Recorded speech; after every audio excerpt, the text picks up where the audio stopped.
Bolt. Au total, on a levé un peu plus d'1 milliard. Et 70% de nos investisseurs sont des investisseurs aujourd'hui américains. On ajoute à cette liste des GAFAM, on ajoute également Nvidia et Tesla pour parler de ce groupe d'entreprises qui, en termes de capitalisation boursière, représente maintenant presque la moitié du PIB américain. On voit aussi beaucoup de champions européens qui quittent finalement l'Europe pour développer leur siège aux États-Unis. Il y a en fait beaucoup de choses qui peuvent aujourd'hui être freinées par la réglementation en Europe.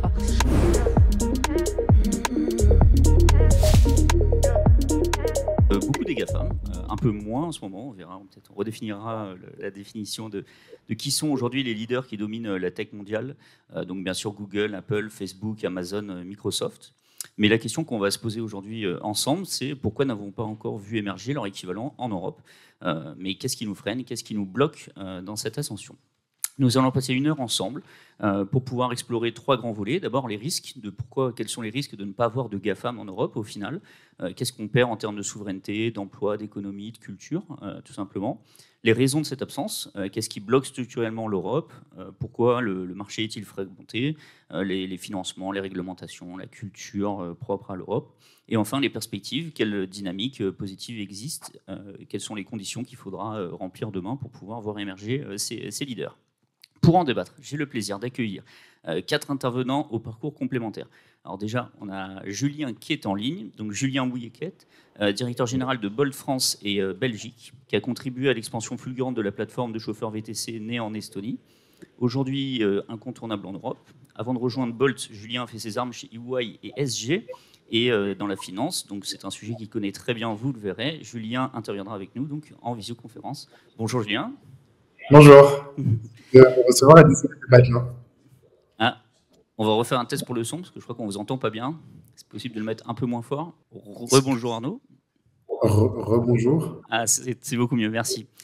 Nous avons également aujourd'hui Arnaud Castagnet, vice-président du groupe Skeleton Technologies, un acteur clé dans le stockage d'énergie ultra haute puissance, basé en Estonie, avec des applications qui vont des data centers à la défense et qui vient d'ouvrir cette année un bureau et un laboratoire à Toulouse. Arnaud est également mentor au sein de l'accélérateur de start-up de l'OTAN. Bonjour Arnaud. Bonjour tout le monde. Nous avons également Christina Calda, responsable France et pays francophones du programme e-Residency, donc une initiative pionnière du gouvernement estonien qui permet de créer et gérer une société en Estonie sans y mettre les pieds, si je ne me trompe pas. Aujourd'hui, le programme compte près de 129 000 e-résidents, dont 5 700 Français, qui ont créé en tout plus de 37 000 entreprises. Bonjour Christina. Bonjour. Et nous avons enfin Christian Karl, le local de l'ETAP, qui n'a pas de lien à ma connaissance avec l'Estonie. Non, mais qui fait beaucoup d'exports dans une trentaine de pays. CEO de Polestar, spécialiste de la géolocalisation indoor, qui développe des technologies capables de rivaliser avec les géants de la géolocalisation comme le GPS ou Galileo.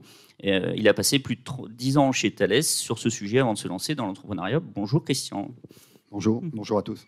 Donc, merci à vous tous d'être ici. Merci aux participants. Où sont les GAFAM? C'est parti. Alors, tout simplement, d'abord, on va parler un petit peu des risques de l'absence des GAFAM, d'un point de vue souveraineté numérique, d'un point de vue éthique, géopolitique. Peut-être, Arnaud, suite à la discussion qu'on a eue juste devant la porte, je te laisse peut-être un petit peu partager ton point de vue sur le sujet. Ouais. Merci beaucoup. Alors, donc les GAFAM, vaste sujet. C'est vrai qu'aux États-Unis, maintenant, on parle davantage des Magnificent Seven. Donc, on ajoute à cette liste des GAFAM, on ajoute également Nvidia et Tesla pour parler de ce groupe d'entreprises qui, en termes de capitalisation boursière, représente maintenant presque la moitié du PIB américain. Donc, c'est vraiment énorme, plus de 13 000 milliards de dollars de capitalisation boursière. Donc, c'est dire le poids qu'ont ces entreprises dans l'économie américaine. Les risques pour l'Europe de ne pas avoir ce type de groupe, il y a plusieurs niveaux, bien sûr au niveau européen, parce que 13 000 milliards de dollars de capitalisation boursière, c'est également ce qui leur permet d'investir massivement, notamment en R&D. C'est 200 milliards de dollars investis chaque année en R&D, donc beaucoup plus que les budgets de recherche et développement en Europe. Donc, ce qui leur permet de continuer et d'approfondir leur leadership dans de nombreux domaines, notamment l'IA et autres, parce que c'est vrai que lorsqu'on parle des GAFAM ou des Magnificent Seven, il faut toujours garder à l'esprit que finalement, la partie réseaux sociaux, la partie plateforme, c'était un petit peu la vitrine grand public. Mais ce qui maintenant génère de plus en plus de revenus pour eux et les font grossir, c'est plutôt ce qui est derrière, la partie hardware et la partie infrastructure. Donc Amazon a maintenant davantage de chiffre d'affaires venant de AWS, donc du cloud, qu'avec la plateforme e-commerce. Mais même lorsqu'on parle d'entreprises comme Tesla, on va penser d'abord aux véhicules électriques, mais derrière, Tesla développe et investit énormément dans le domaine des batteries, dans le domaine des systèmes de stockage d'énergie, et donc ils sont dans cette perspective vraiment d'intégration verticale. Donc problème économique, également un problème très clair en termes de souveraineté industrielle et numérique et technologique pour l'Europe. Maintenant, si on veut rattraper notre retard en matière d'IA, on va par exemple le faire en utilisant des GPU de NVIDIA. Très souvent, on va utiliser des services de cloud de AWS ou de Microsoft Azure. Et donc, on manque vraiment toute perspective d'autonomie parce qu'on reste toujours dépendant, alors cette fois non pas de plateforme, mais vraiment de l'infrastructure de ces entreprises. Donc c'est un énorme problème, y compris dans le domaine de la défense. Toute l'IA est entraînée avec des systèmes de cloud ou des puces GPU venant des États-Unis. Et donc on manque de ce type d'acteurs en Europe capables de fournir ces technologies critiques et un accès permanent à ce type de technologie. Donc un vrai sujet de souveraineté. Merci beaucoup. Est-ce que, Christina, justement, ce que fait aujourd'hui l'Estonie est un petit peu une action de souveraineté proactive pour l'Europe ? Alors, effectivement, moi, je suis là avec ma casquette Estonie. Et désolée d'être trois personnes venues en force représenter... C'est une preuve du succès. Voilà, exactement. Venue représenter l'Estonie. Donc, moi, je représente effectivement une initiative qui s'appelle l'e-Residency, qui est finalement une identité numérique sécurisée transnationale. L'idée étant qu'effectivement, vous pouvez créer une société en Estonie sans jamais y mettre les pieds. Alors, il y a des initiatives au niveau européen qui sont en train dont on discute aujourd'hui. Je sais qu'en France, France Digital a beaucoup contribué notamment à cette initiative européenne qui s'appelle EO Inc. Enfin, on en parlera peut-être un peu plus tard. Ça peut être l'une des solutions en fait à nos soucis. En tout cas, je pense qu'en fait, ce qui est vraiment important, c'est qu'on joue le jeu européen, d'avoir de plus en plus de coopération, d'exemples de coopération. Alors, un autre exemple de coopération qui permet notamment pour l'Estonie de renforcer sa résilience, en fait, parce que l'Estonie, vous savez, de par sa position géographique, la géopolitique est un petit peu compliquée pour notre pays, au vu de notre voisin. La Finlande. La Finlande, exactement, le voisin. Je parlais du voisin plus à l'est. Donc un très bel exemple de coopération européenne, c'est un exemple de coopération entre l'Estonie et le Luxembourg, puisque l'Estonie a en fait une ambassade de données au Luxembourg. Ce qui permet, et d'ailleurs ça a été ensuite reproduit par Monaco, donc ce qui permet en fait de garantir en fait la sécurité des données d'une part en cas de cyberattaque et d'autre part le deuxième aspect c'est en cas de crise. Alors ça peut être très bien une catastrophe naturelle, mais ça peut être bien sûr un conflit armé pour garantir en fait la continuation finalement du gouvernement et de l'administration. Donc je trouve que c'est ce type aussi de coopération et d'initiatives sur lesquelles on doit capitaliser en Europe de manière générale. C'est vraiment la confirmation que l'or d'aujourd'hui, c'est la data. Si on commence à mettre notre or dans des coffres-forts au Luxembourg, puis peut-être un jour en Suisse. Merci beaucoup. Peut-être je vais donner la parole à Julien. Je sais qu'on avait pas mal échangé sur tout ce qui est retombées économiques et justement l'aspect souveraineté. Je te laisse partager ton point de vue. Oui. Alors oui, je vais reprendre ce que Arnaud a dit. Quand on parle des Magnificent Seven, on pense par exemple à Tesla, qui aujourd'hui, par exemple, est presque 3 fois la taille de la plus grosse valorisation boursière sur le numéro, qui est SAP en Europe, qui crée donc du coup des conséquences aussi en termes d'investissement, de génération de revenus et de fiscalité pour l'Europe, justement pour construire cette infrastructure et permettre finalement à l'Europe de pouvoir se développer sur des industries où aujourd'hui, en tout cas les prochaines industries qui pourraient avoir le plus d'impact sur nos sociétés. Arnaud a pris l'exemple de l'intelligence artificielle. On peut prendre aussi les voitures autonomes ou les systèmes autonomes via la robotique, qui est finalement l'harmonie ou le mariage entre la robotique et l'intelligence artificielle. Et aujourd'hui, on n'a pas de champion européen. Et pour construire ces champions de demain, on a besoin d'investissement dans les infrastructures, ce qui crée tout un cadre où aujourd'hui, de par cette infrastructure manquante, de par ces opportunités, ces environnements, on ne peut pas utiliser les avantages européens pour faire face finalement à cette concurrence mondiale ou de ces champions mondiaux. Parce que l'Europe, et ça c'est un cas, si on prend l'exemple de Bolt, c'est un bon exemple, l'Europe a énormément de talent finalement pour créer ces champions de demain. Donc pour créer cette indépendance et pour créer finalement des industries ou des leaders dans des industries qui dominent leurs différents métiers ou leurs différentes industries. Si on prend l'exemple de Bolt, donc Bolt fait face à un champion international qui est Uber, un champion américain.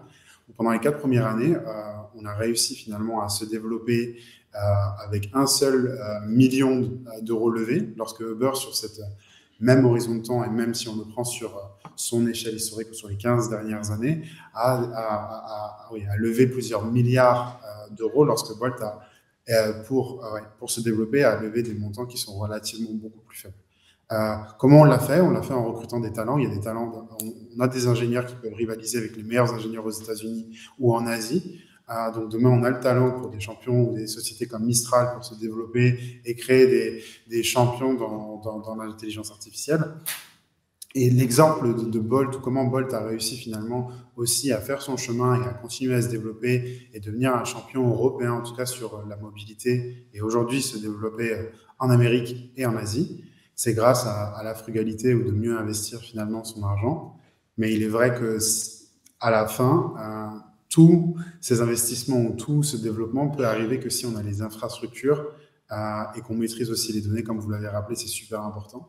Parce que si on prend d'autres segments de la mobilité, comme les voitures autonomes, le sujet de la donnée, de pouvoir entraîner ces modèles, de Tesla qui, par exemple, sur son modèle de voiture autonome, utilise les données qui aujourd'hui sont utilisées par les personnes qui roulent déjà en Tesla, ça donne des avantages économiques super importants pour développer les modèles les plus fiables. Et c'est vrai qu'il y a tout un enjeu dans ce cas-là aussi de rétention de nos talents, puisque si on n'arrive pas à créer nos champions européens, les meilleurs talents européens pourraient aussi partir à l'étranger et se développer là-bas. Et on voit aussi beaucoup, dans cet exemple même, on voit aussi beaucoup de champions européens qui quittent finalement l'Europe pour développer leur siège aux États-Unis. On pense à Spotify, par exemple, qui aujourd'hui est coté en bourse aux États-Unis. Et on risque d'accentuer cela si on n'arrive pas nous-mêmes à créer finalement les opportunités et l'environnement pour ces champions de se créer. Merci beaucoup Julien. Sur la partie emploi et ancrage industriel, je voudrais donner la parole à Christian, vu qu'il y a un ancrage fort toulousain. Est-ce que justement, de ne pas avoir de GAFAM, c'est aussi rater tous les emplois qui sont liés à ça? Est-ce que vous avez réussi à trouver en local tous les emplois dont vous avez besoin pour votre activité? Oui, alors c'est une très très bonne question parce que ça va reprendre ce qui a déjà été dit. Je pense qu'on n'a aucun problème de talent en France réellement. Les talents sont là. Il faut réussir à les retenir. Beaucoup sont partis. Alors c'est un peu plus compliqué de partir aux États-Unis aujourd'hui pour des questions de visa et de potentiel coût de visa. Ça va peut-être en retenir un certain nombre. En tout cas, ce qui est certain et vu des États-Unis, Polestar opère aux États-Unis depuis plus de 10 ans. J'ai vécu 5 ans en Californie, donc j'ai recruté là-bas. Les Américains et les boîtes de tech en Californie sont très friands des ingénieurs français. Et tous les partenariats qu'il peut y avoir avec les écoles qui se terminent par une année aux États-Unis, la première chose que voulaient faire les étudiants à l'époque, c'était ensuite rester. Donc les talents, on les a. On ne sait peut-être pas forcément bien les retenir, mais je pense qu'en termes de formation, on n'a absolument pas à rougir en termes d'écoles, de formation, d'universités, de grandes écoles. Je pense qu'on a effectivement ce qu'il faut pour pouvoir grossir. Il nous manque plus, et je vais rebondir sur ce qui a été dit, le problème initial avant de parler de GAFAM ou de structures qui peuvent grossir, c'est qu'il nous manque un marché. Quand je dis qu'il nous manque un marché, c'est l'Europe, c'est 27 marchés différents, et pour lequel il est effectivement compliqué de se dire j'ai un marché intérieur qui est en fait 27 marchés locaux avec 27 régulations, on y reviendra certainement. Donc ce n'est pas les talents qui vont nous manquer pour attaquer ça, c'est un problème de vision européenne, de qu'est-ce qu'on veut faire. Et ce n'est pas parce qu'on est bon en France qu'on va être bon en Allemagne, et ce n'est pas parce qu'on est bon éventuellement à l'export que l'Europe va nous accepter.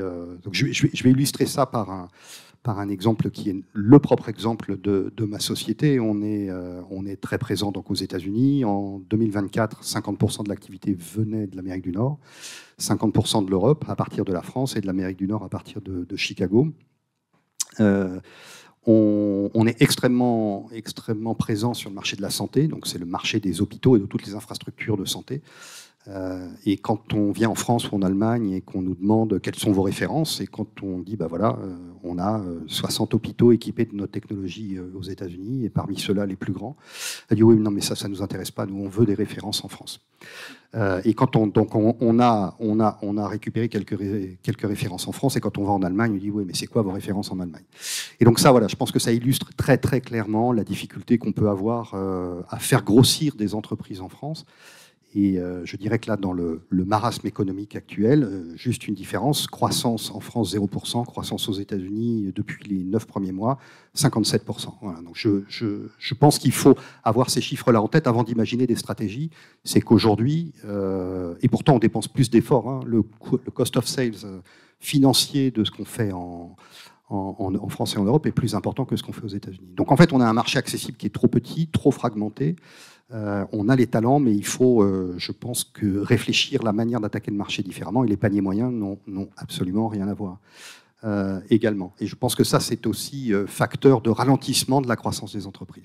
Et naturellement, quand on cherche, alors qui sera peut-être un point qu'on abordera aussi, qui est le financement des entreprises, quand on cherche à lever de l'argent et qu'on est présent aux États-Unis, on est susceptible de recevoir des propositions relativement rapidement. Ces propositions ne sont absolument pas basées sur le même type de valo. Alors, on va détailler tous ces sujets.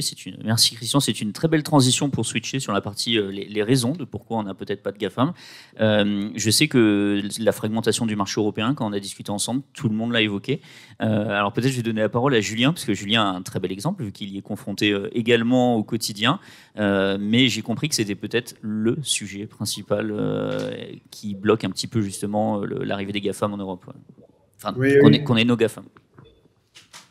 Oui, je pense que Christian a très bien illustré le problème. C'est que la raison principale sur l'opportunité, en tout cas en termes de développement économique, c'est, en tout cas d'un point de vue pour la mobilité, c'est la fragmentation du marché européen et principalement la régulation.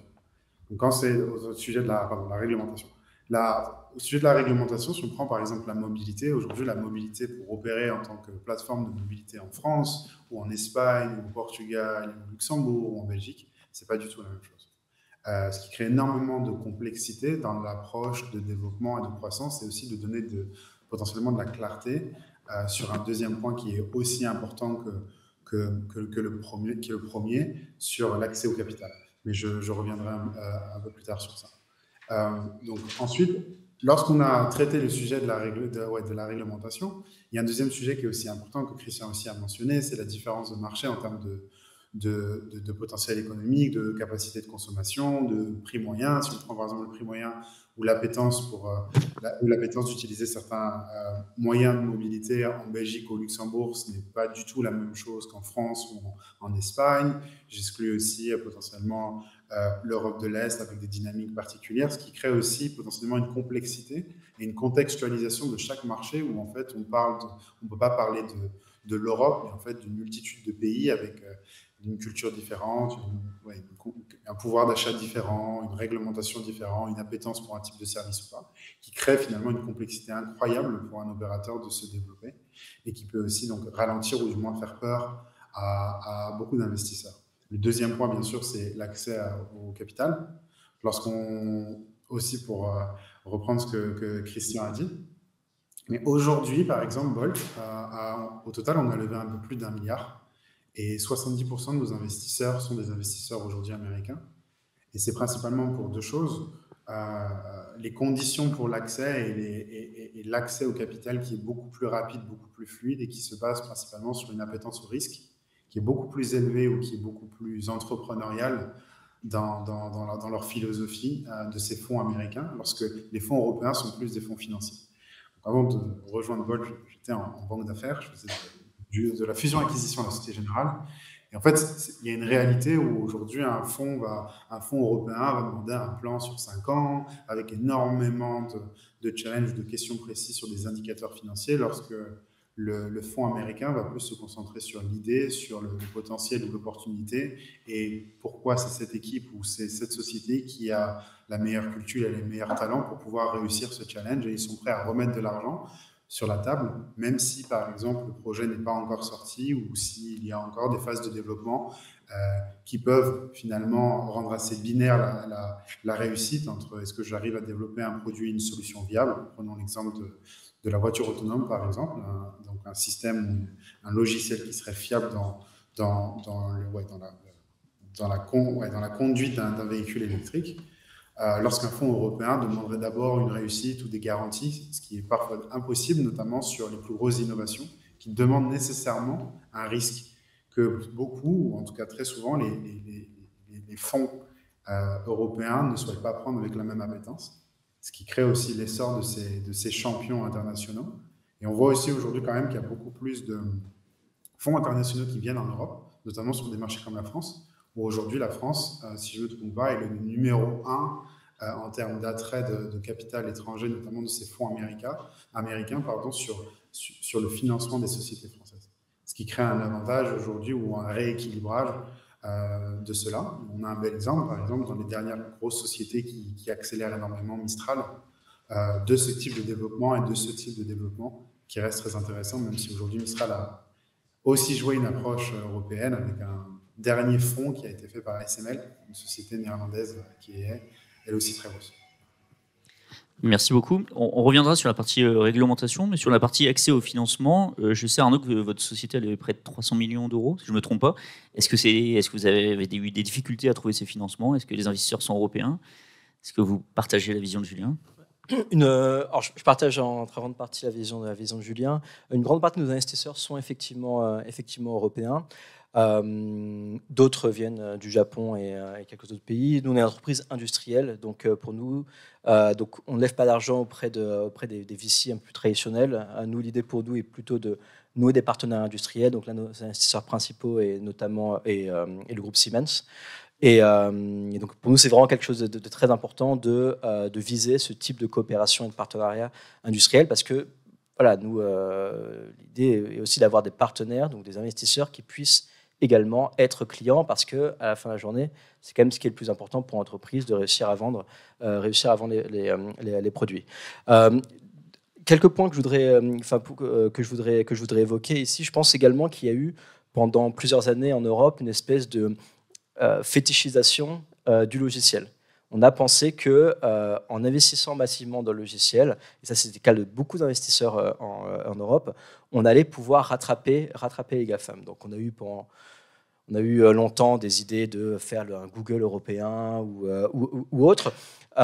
Beaucoup d'investisseurs y voyaient également de l'argent facile parce que c'est quelque chose qui est scalable rapidement, c'est quelque chose qui nécessite un faible coût d'investissement, il n'y a pas d'infrastructure à construire. Et je pense que c'est aussi à ce moment-là qu'on a on n'a pas eu la bonne compréhension de ce qu'étaient en train de construire les GAFAM et donc les Magnificent Seven maintenant, à savoir ce triptyque entre le software, le hardware et l'infrastructure. Parce qu'avec cette stratégie, ils bâtissaient également les revenus de demain.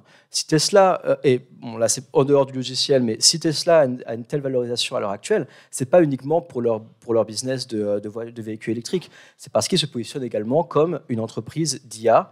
Et donc, par là, ils envisagent de dominer le marché du véhicule autonome grâce à l'intelligence artificielle. Il faut aussi voir de cette façon le rachat de X par Elon Musk. Il y a une préparation de consolidation entre X, entre xAI, donc la partie data centers, et éventuellement Tesla. Donc il y a une vraie stratégie industrielle derrière. Exactement. Donc il y a une vraie stratégie industrielle derrière qu'on n'a pas qu'on n'a pas pu comprendre en Europe, et on voyait uniquement cet aspect plateforme, et on se disait que on allait investir et développer des licornes dans le domaine des softwares.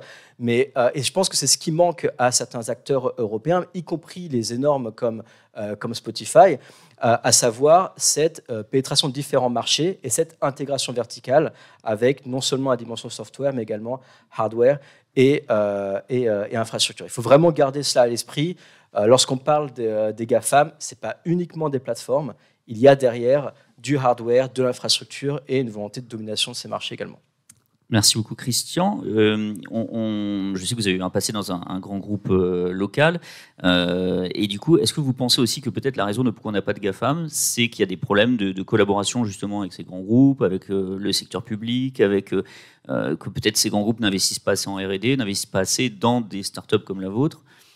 Quel est votre ressenti? Oui, il y a plusieurs questions dans la question. C'est vrai qu'il y a je pense qu'il y a un problème de culture encore. Alors ça a quand même évolué très vite et dans le bon sens ces 10 dernières années. Mais ces grands groupes, aujourd'hui, ont encore du mal pour certains à s'appuyer sur un écosystème d'innovation qui est souvent tenu par des startups et des PME. C'est une difficulté qui est culturelle. Historiquement, nos grands champions, c'était ce qui s'appelle Airbus aujourd'hui, c'était Thomson CSF qui s'appelle Thales, etc. Et puis ils étaient quasi autonomes. Je pense que tous ces groupes n'ont pas vu venir une évolution assez majeure. Alors on parle de la donnée, ça en fait partie, mais on parle aussi de la capacité de pouvoir réagir à un marché.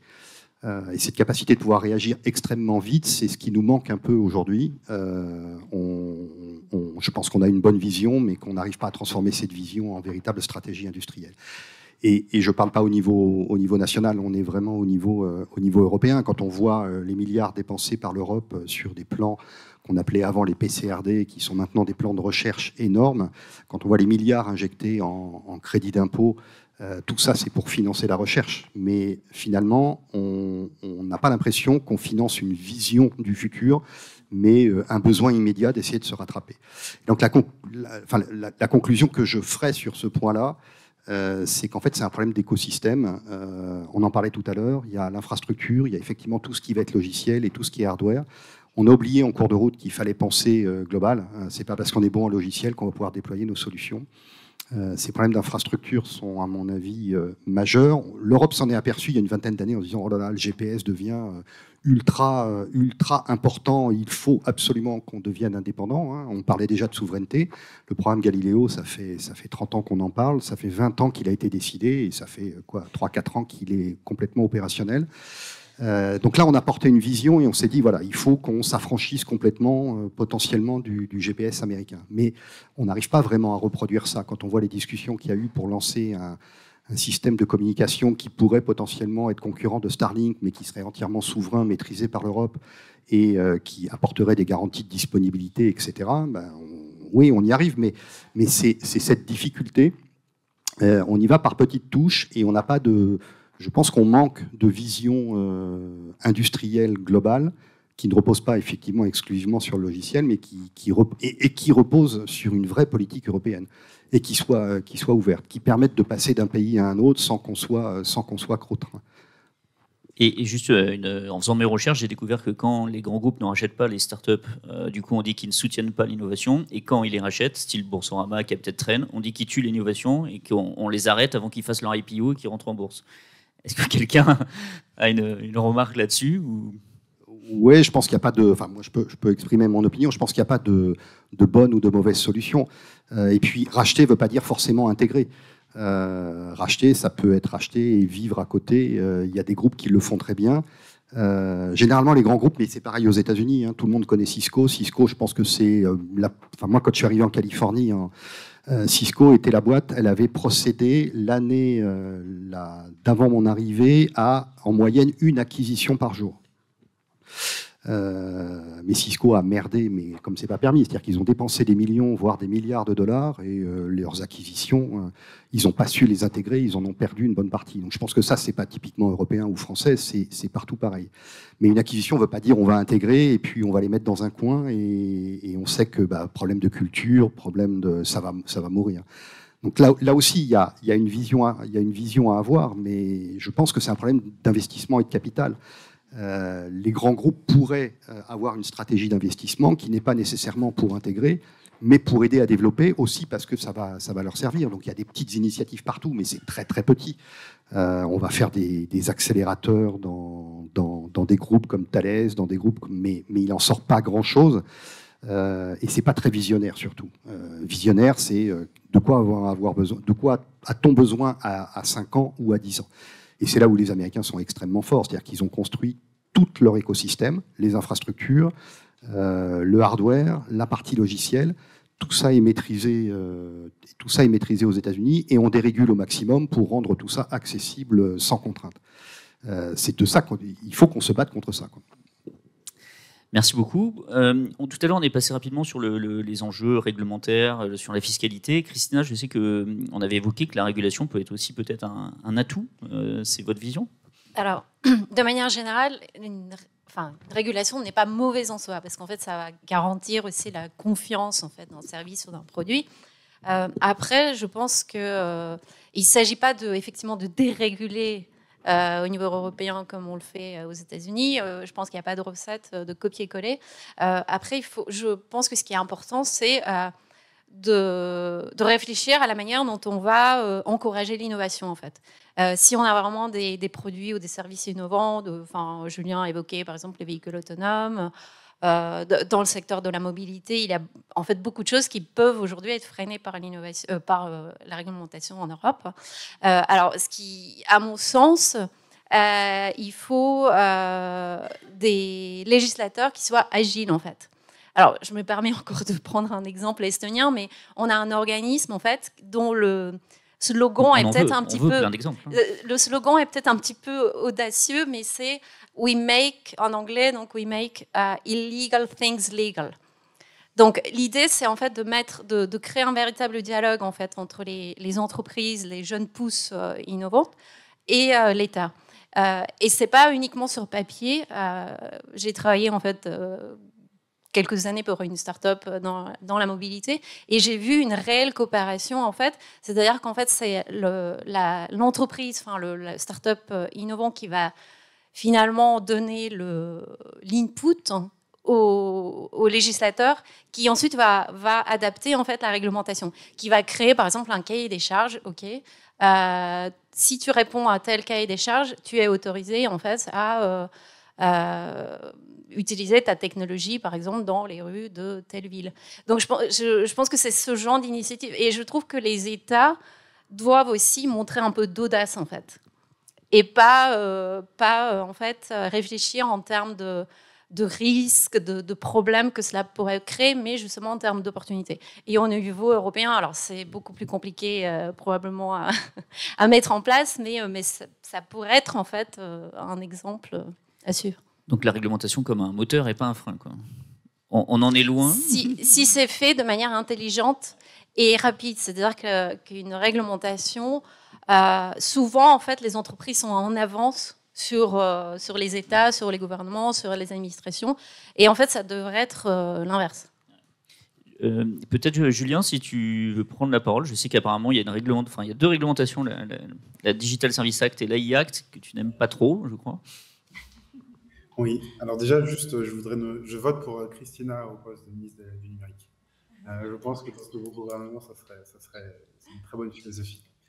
Blague à part, oui, en fait, je pense qu'aujourd'hui, en tout cas, si on prend l'exemple de la France, il y a au niveau des plateformes européennes, il y a finalement deux réglementations. On parle de la Digital Service Task, qui est en fait, finalement une tâche sur les revenus pour ces plateformes, qui aujourd'hui, je pense, dessert les plateformes européennes, puisqu'aujourd'hui, dans toutes les initiatives qui ont été faites par le gouvernement de mieux capturer de la valeur de la part de plateformes étrangères, je pense qu'on doit d'abord penser aux très grosses plateformes, aux très grands acteurs digitaux qui sont les GAFAM et les Magnificent Seven. On peut en ajouter d'autres. Ce qui est intéressant de noter, c'est qu'à chaque fois qu'il y a eu une fiscalité désavantageuse, ça s'est traduit en une augmentation du prix pour les clients finaux. Donc je pense que déjà dans la manière dont on souhaite capturer de la valeur de ces plateformes étrangères au sein d'un pays, donc on prend l'exemple de la France, ce qu'il faut comprendre, c'est comment on pourrait mieux structurer cette fiscalité pour s'assurer que finalement ça ne se traduit pas en une érosion de la valeur ou un prix final qui est augmenté. Si vous prenez l'exemple de Google, c'est ce qui s'est passé avec leurs frais de service il y a quelques années. Et lorsqu'on prend aussi la nouvelle réglementation sur l'intelligence artificielle, ce qu'on remarque, c'est que ça dessert finalement les acteurs européens comme Mistral, un acteur français, et ça va servir finalement les champions régionaux, même mondiaux. Aujourd'hui, on pense à OpenAI et à ChatGPT, mais il y en a d'autres. Hein. En soi, il y a Anthropic aussi, avec un système qui s'appelle Claude. Et en Asie, il y a DeepSeek qui est aussi très bon. Et en fait, en augmentant ou finalement en essayant de créer des réglementations qui sont les plus compliquées les unes des autres ou qui souhaitent de façon théorique à prendre en compte tous les cas d'école sans inclure directement les acteurs ou les champions régionaux, européens ou locaux, on crée des situations où finalement on ne fait que désavantager les plus faibles. Parce que quand on prend finalement des plateformes de façon générale ou ce type de société, il y a un vrai principe de too big to fail qui font que si aujourd'hui vous créez une réglementation même qui s'applique à l'intégralité des plateformes de mobilité par exemple, et on peut prendre aussi de e-commerce si on prend Amazon, on crée une situation où finalement tous ces changements, tous ces impacts sont facilement absorbables par les plus gros des industries et rendent finalement l'intégration beaucoup plus difficile et challengeante pour des acteurs plus petits. Donc aujourd'hui, ce type de réglementation qui ne prend pas en compte les réalités économiques des plateformes, des acteurs économiques et qui, par exemple, les inclut dans la définition, justement, potentiellement pour faire une forme de protectionnisme. On est un petit peu les seuls à l'endroit pour faire aucun protectionnisme, alors qu'aux États-Unis et en Chine, en Asie de façon un peu plus large, mais surtout en Chine, c'est monnaie courante. On se tire une balle dans le pied. Donc je ne suis pas en faveur de ces réglementations parce que je pense qu'elles desservent les petits, ou on desserve aujourd'hui les acteurs ou les gros acteurs européens pour servir les plus gros acteurs parce qu'ils peuvent absorber eux-mêmes les coûts. Et quand ils ne l'absorbent pas, ils le remettent dans le prix final. Et donc ça crée un désavantage qu'on n'arrive pas à récupérer. Merci beaucoup, c'est entendu. Je pense que notre futur ministre a entendu. Du coup, sur le sujet, le dernier point, qui est peut-être une des raisons de l'absence de GAFAM, d'équivalent de GAFAM en Europe, et peut-être la culture de l'innovation. Christian, on en a parlé rapidement. Mais est-ce que vraiment la philosophie américaine, ils naissent en aimant le risque, en ayant cette philosophie de l'innovation que peut-être on n'a pas en Europe ? Alors, je pense qu'on a la philosophie de l'innovation, on n'a pas la même vision. Innover, ça veut dire essayer, réessayer et réessayer sans cesse, donc ça veut dire se planter et puis recommencer. La difficulté, c'est que quand on se plante, si on parle que de la France, c'est difficile pour aller relever de l'argent, c'est difficile d'aller expliquer qu'on s'est planté mais qu'on a compris pourquoi et qu'on va faire autrement. Aux États-Unis, ça fait partie d'un cycle tout à fait classique. Alors, quand on est au cœur de l'écosystème, il y a un nombre d'entreprises qui se créent et qui disparaissent par mois dans la Silicon Valley qui est assez incroyable. Il ne faut pas non plus se tromper, mais c'est des gens qui sont susceptibles, qui ne vont pas avoir un point rouge sur la tête et qui vont pouvoir recommencer et qu'on va écouter. En France, si vous plantez un projet et que vous retournez voir des investisseurs avec un nouveau projet, ça va être quand même très, très, très compliqué. Donc cette culture-là, je pense que c'est là où il faut effectivement qu'on travaille. Et le deuxième aspect derrière l'innovation, c'est les financements. Ce qu'on a aux États-Unis, c'est un accès à des financements qui est plus facile qu'en France et en Europe, en termes de montant, en termes de vision, en termes de prise de risque. C'était dit tout à l'heure, faire un business plan à 5 ans quand on a une idée et qu'on veut construire un prototype, c'est n'importe quoi. Et pourtant, c'est demandé. Aux États-Unis, ils ne vont même pas regarder l'Excel, ils ne vont même pas le demander. Ils vont effectivement regarder l'équipe, ils vont regarder l'écosystème, ils vont regarder si c'est des gens, si c'est des têtes qui pensent bien, si les personnes s'entendent bien ensemble et si ça fit quelque part pour essayer de porter le projet plus loin. Et donc, je pense que l'innovation, elle démarre très tôt et c'est cette partie-là qui nous manque véritablement en Europe. Et je comprends qu'elle est globale, elle est dans tout l'écosystème. C'est pas que l'entrepreneur qui prend les risques. Ouais, non, c'est dans tout l'écosystème. Arnaud, oui. Un levier que l'Europe a refusé jusqu'à présent d'utiliser, c'est pour justement faire grossir ces nouvelles entreprises, c'est le levier de la défense. Aux États-Unis, le principal investisseur en matière de deep tech, c'est DARPA, c'est l'agence d'innovation défense. Quand on mentionnait les Magnificent Seven, quasiment tous, sont parmi les contracteurs principaux du Pentagone. Et ce type de collaboration avec la défense, ça permet d'avoir des contrats sur le long terme. Ça permet également d'avoir des sources de revenus, et notamment de la période où c'est le plus critique pour l'entreprise, dans les premières années d'existence. Et surtout, ce sont des montants qui sont assez énormes. Mais oui, des entreprises comme Microsoft, les entreprises comme Amazon sont parmi les principaux partenaires du département de la défense américain. On a refusé de le faire en Europe pour longtemps. On a compartimenté ce qui relevait du civil, ce qui relevait de la défense. Ça a permis également à des groupes de défense de vraiment se diversifier également. Mais on a vraiment refusé d'utiliser ce type de levier et ces contrats publics qui pouvaient également permettre de faire grossir cette entreprise. Et on se retrouve maintenant à utiliser l'entreprise américaine. La loi l'empêche de le faire, non? La loi l'empêche de le faire, mais surtout les investisseurs également, ou les banques. Pendant longtemps, et je ne vais pas mentionner quel investisseur que nous, on a pu avoir chez Skeleton, pendant longtemps, on nous a dit « vous faites aucune activité défense ». On a dû batailler parce qu'il y avait bien sûr ces règles en matière de ESG, les risques réputationnels, mais on nous avait dit de ne pas travailler avec le secteur de la défense. C'est en train de changer. Et c'est ce qu'on voit également avec des entreprises comme Mistral, qui ouvertement collabore avec l'industrie de défense, mais pendant longtemps, en Europe, on s'est coupé de ce type de financement qui pouvait permettre vraiment de tester les technologies et de permettre d'avoir davantage de revenus pour les entreprises concernées. Merci beaucoup. On va arriver sur la fin de la table ronde. Donc, il y a quand même de l'espoir, parce qu'on a quand même des licornes en Europe. Il y en a de plus en plus. Il y a une vraie politique, je pense, d'incitation aux licornes. On a déjà des leaders qui existaient même avant cette dynamique ASLM dans les semi-conducteurs, SAP qu'on a cité, Dassault Systèmes. On a quelques leaders. Et puis, il y a des exemples de pays comme la Chine qui ont su très rapidement pouvoir revenir un petit peu dans le game avec le Batix, avec des startups de premier rang. Est-ce que justement, pour conclure un petit peu sur les 5 dernières minutes qui restent de cette table ronde, si on refait un tour de parole chacun, est-ce que Julien, justement, on a évoqué peut-être en termes de conclusion, les mesures de protection que peut-être tu proposais pour faire un petit peu comme les Chinois avec le Batix, quoi? Ouais, je pense qu'il y a... On n'en a pas beaucoup parlé, mais c'est des investissements bien sûr dans l'infrastructure, donc c'est différents besoins en fonction de différentes industries. Par exemple, sur l'intelligence artificielle, il y a quand même un vrai sujet autour de l'énergie qui est quand même super important à être traité. Une problématique potentiellement sur la voirie la voirie et même l'accès aussi à la structuration de la donnée pour les voitures autonomes, qui demande finalement un cadre et une infrastructure et des investissements de la part de l'État et même de l'Europe au niveau de ces industries pour investir mieux dans l'infrastructure en elle-même.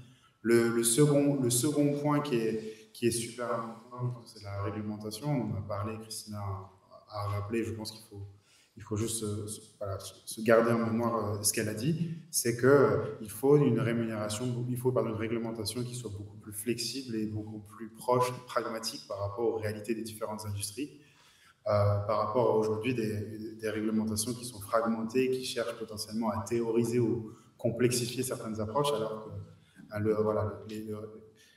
les parlementaires et les sénateurs et les acteurs pourraient très bien s'entendre et penser de façon beaucoup plus pratique.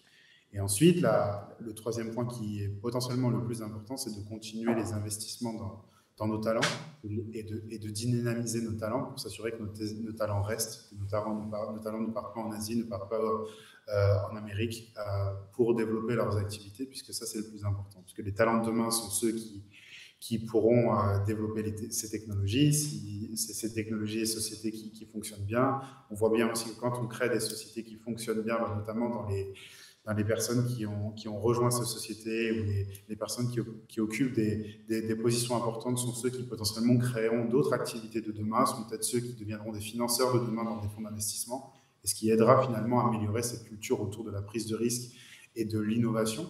Parce qu'à la fin, comme Christian l'a dit, en fait, il faut qu'on accepte mieux, et la France, je pense que c'est un très bon exemple, il faut qu'on accepte mieux l'échec pour mesurer finalement la réussite en fonction d'un projet, du talent des personnes qui portent le projet, et pas des résultats passés qui sont parfois contradictoires avec le talent d'une équipe. Merci beaucoup. Christian, on avait évoqué aussi peut-être la nécessité d'un Small Business Act européen. Oui, alors ça c'est un de mes dadas depuis des années, qui est que aux États-Unis, le Small Business Act réserve à des budgets pour gérer tout cet écosystème de PME, et réserve un certain nombre de marchés aux PME. Et derrière ces marchés, c'est en fait l'innovation, parce qu'ils ont moins de systèmes de subventions, comme on peut avoir en France, avec des appels à projets, des subventions, des avances remboursables, tout ce qu'on peut imaginer. Mais ils financent l'innovation au travers des projets jusqu'à la livraison d'un produit. Et je fais le lien avec ce qui a été dit tout à l'heure, notamment le marché de la défense aux États-Unis est très friand de ça, de très gros marchés dans lesquels les PME répondent et dans lesquels elles ont des budgets d'innovation extrêmement importants. Donc oui, le Small Business Act, j'ai participé, j'ai écrit, je suis allé à la commission depuis des années et des années pour essayer de vendre cette idée et peut-être d'en faire un à l'européenne, mais l'Europe est plus royaliste que le roi, puisqu'elle considère qu'un Small Business Act à l'européenne, ça serait contraire aux règles du commerce mondial. Les Américains ne se sont pas vraiment posé la question.